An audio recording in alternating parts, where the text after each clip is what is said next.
I grew up in Illinois. I spent a few years living in Alabama. Once I got out to Oregon, I pretty quickly knew that I wanted to be traveling more. I was trying to make a change from a corporate job and wanted a way to feel at home in a lot of different places. I knew that there was a lot of things I wanted to see and friends in different cities that I wanted to spend time with. So I bought the van in Portland. I drove back to my parents' house in Illinois. My dad's got a great wood shop there, retired wood shop teacher. So I was like, well, I know the only place in the world that I need to build this van is at my dad's house. He and I would just go out to the shop and jam out ideas and start building, and we spent 2 weeks, built out all of everything but the front two seats, completely rebuilt the whole back half. I work as an adventure photographer and commercial photographer for different outdoor brands. So my job inevitably brings me to different places anyway. So then in between, I'm out adventuring on my own and trying to tell some stories of other friends along the way. Ruby came to me as Ruby, and was a name given by her first owner.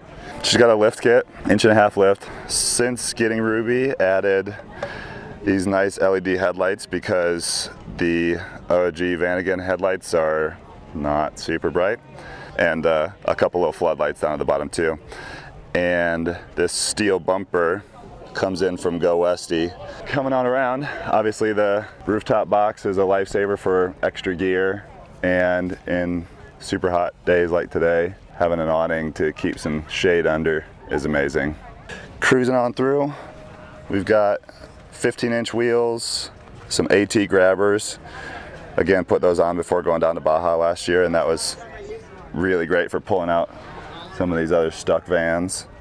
Moving around to the back, storage box. I keep all my extra tools in here, extra fluid for the engine. Old Vanagons, notoriously finicky about fluid, so keep a little bit of extra of everything in here. These big swing away arms will swing out to access the hatch and the trunk.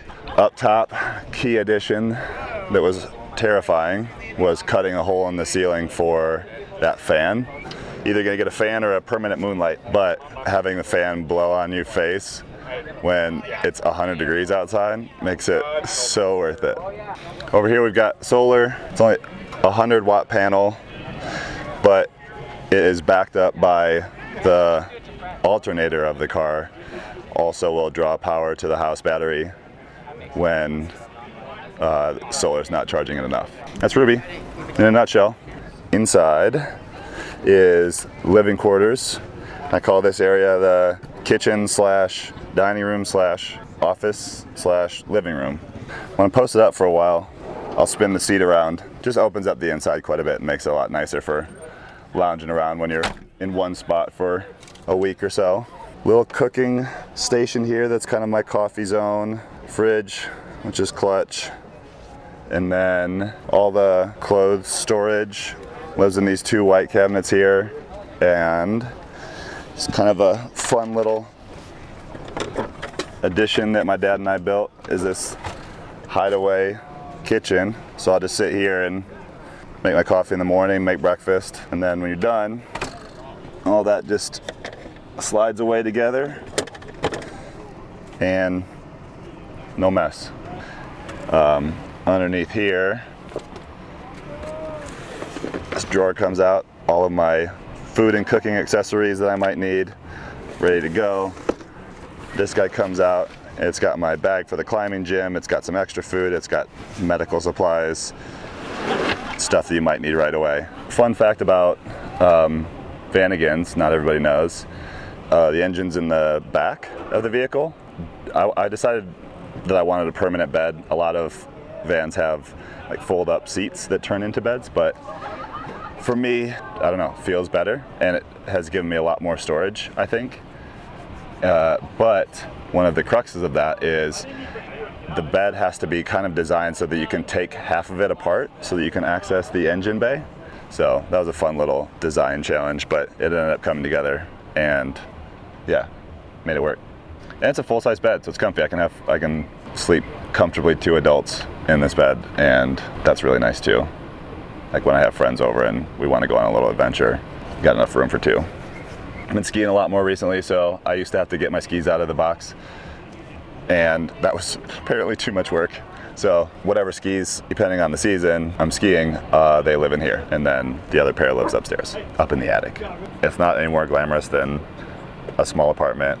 It's as cozy as you want to make it. You still gotta pee in a bottle. What I like about the design is it's simple yet functional. Like everything that I need to have access to quickly and conveniently is right here. You know, kitchen's right here. Pants, shirts, socks and underwear, coats and outdoor clothing. Super simple. I know where everything is. I think that some of the things that have changed the most is my willingness to ask for help. People want to look out for one another, and people are willing to give so much, and people do consistently do so many things for me, whether it's letting me park in front of their house and use their Wi-Fi, or come in and get a shower, or do laundry, or stay for a week when the weather's crappy.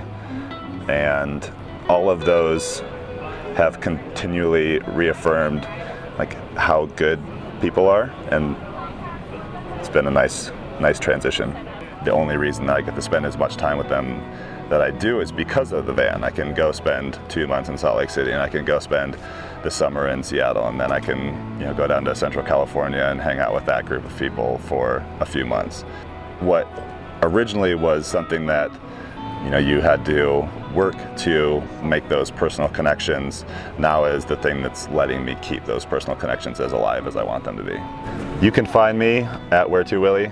I would say I'm most active on Instagram, and apologies if my Instagram stories are weird, but I think they're funny, so good luck.